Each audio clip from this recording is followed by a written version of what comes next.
Hi there, it's Claire Downham here from Unique Journey with another step from stress to inner peace.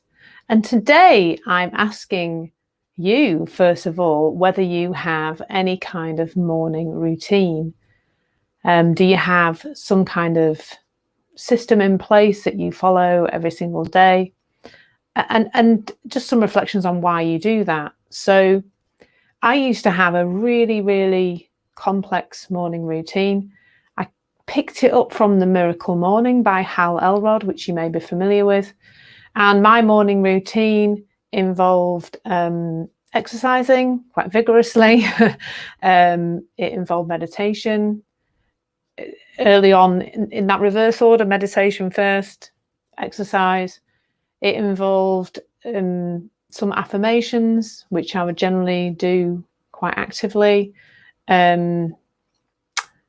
Gratitude, I generally did at the end of the day, but it was kind of still part of my routine and what I did every day. I'd always be involved in some kind of learning. So I would listen to a podcast or listen to part of a book on Audible or something like that. And I'd either do that during the morning or as I set off to go out and about, which of course don't do so much now. And yeah, some kind of writing or journaling or something like that. So there's 6 things in the Miracle Morning. I can't exactly remember all of them. And I used to do a keynote talk as well. My talk that I used to do, my workshops that I used to deliver were called Stress to Success Habits. And the idea was that if you completed this morning routine every day, that you would be fine, that you wouldn't be stressed anymore. And I used to go around businesses and networking events and all sorts of things, delivering this as a fait accompli, like evangelical. If you do all these things, you will be fine every day. And to be fair, it kind of worked for me in that I'm quite a habitual person. So once I kind of get into a routine with something, I tend to stick to it. So I'm going to turn that on its head a little bit today, because I'm going to say that, you know, shoot me down, but you don't actually need to have a morning routine that looks like that. Just bear with me. I'm just going to grab a mouthful of tea because my throat's just suddenly closed up on me. Not sure why. That's a bit better. I can hear me again now. I can hear me again, and it doesn't feel all tickly. So let me just talk about what can happen if we get very hooked into what we think our day should look like. So the concept of a morning routine as a thing has come from people like Hal Elrod, people who perhaps are seen as gurus of life and business. And what's happened there is, you know, quite innocently, they've found a set of practices that work for them, make them feel good on a morning. And they have decided that passionately, and because they want to help other people, that they will share that extensively and get other people on board with that. And what I've begun to realize is that sometimes that can just put more things on our plate to do. And when I reflect now to the businesses that I used to visit and deliver that workshop to, and how I would be kind of saying, this is the way to do it, and this is how to be happy and healthy and mentally well, that I was, those poor people, bless them, some of them maybe went away and gave some things a try, but I probably just put a load of extra things in their heads. Like probably just put them under more pressure. Oh, my boss has paid for this workshop for us, then I really need to kind of use some of the stuff that I've been told. And probably as a result, I increased those people's stress levels, at least for a period of time. And I don't want to be a person who does that anymore. I want to be a person who takes things off people's minds, because our minds are too busy. And having the concept that if we don't have a morning routine, we won't be okay, I don't think that's a helpful way to look at our own lives. So my morning routine today involved me waking up at 4 o'clock because that just happened to be when I woke up. And I had a moment of, am I ready to get up? Like, didn't take me long. I knew I was ready to get up. I wasn't tired anymore. I was ready to start my day. Now that's because I woke up at 4 a.m. and my body said, it's time to get up, Claire. That does not mean it's right for you to get up at 4 a.m. Please do not take that on board. But what that's allowed me to do, just waking up naturally with my body and not getting up in my head about, have I had enough sleep or am I going to be okay for the rest of the day, is just to go with what happens. My body is saying, get up. So I'm going to get up. And that's it. There's nothing else more complicated about it. So this morning I've had a chat with somebody online already, but they are in Hawaii. So it was 8 o'clock at night and 7 o'clock here. And I've done some things on my business. I've done some yoga. So the first thing I did do when I got up is I just pick up my exercise gear, put my exercise gear on, and I do some yoga because that is what works for me. That is what over time I have discovered works for me. And that's come from inside of me.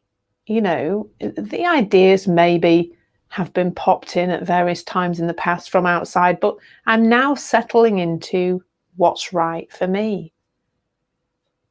In every moment, knowing what's right for me is allowing me to step into my own truth, not somebody else's.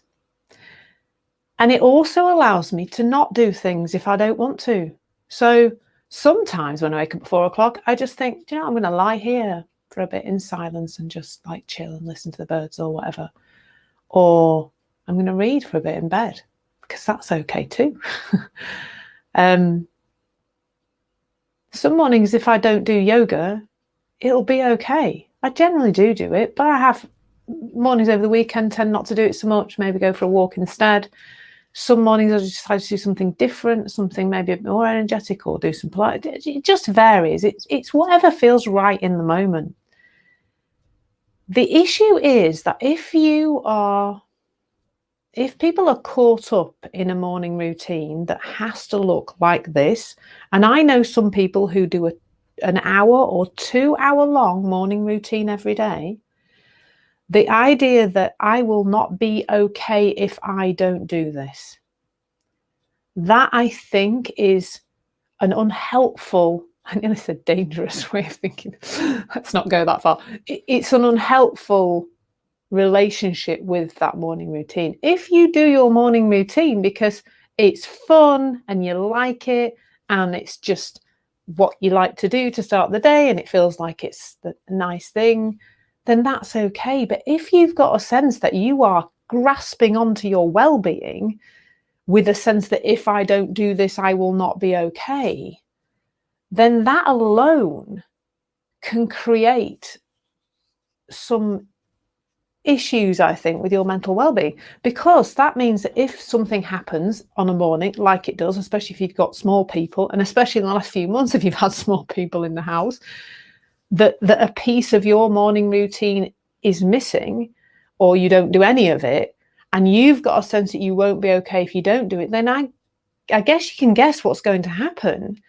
It is a self-fulfilling prophecy. If you're saying to yourself, I'm not okay if I don't meditate, and you don't meditate, all day you are going to be looking for the signs of not being okay. Because that's just how we work. We have a belief and we have a part of our brain that goes around proving us right. It's a really great synchronicity. It's really helpful, that system. It's not really helpful at all, I'm lying. But we do have that. We have a belief. I believe I won't be okay if I don't meditate today. And then there's a little part of our brain, okay, alert, we're on alert now. Let's look for the evidence that we're not, look, we feel we're a bit lacking in motivation. You know why that is? It's because you didn't meditate this morning. Oh dear. And that's how we perpetuate this idea that we need to be doing certain things at certain times to be okay. And we don't need to do that. We don't need to do that. We're going to be okay anyway. It's nice to do things that are good for our physical bodies. It's nice to do things like meditate. But if you're doing those things with a sense of your okayness being dependent on them, then you are setting yourself up for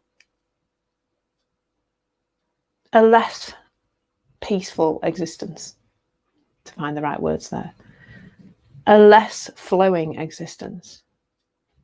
Whereas if you know that the only thing moment by moment that does take you away from well-being is the thoughts in your head, and that they can come from any source and they will pop up when they like, and that it's all okay and all thoughts are okay. But to know that it is thought in the moment that is creating your experience, not whether or not you meditated this morning, just allows you to just go with what's right for you.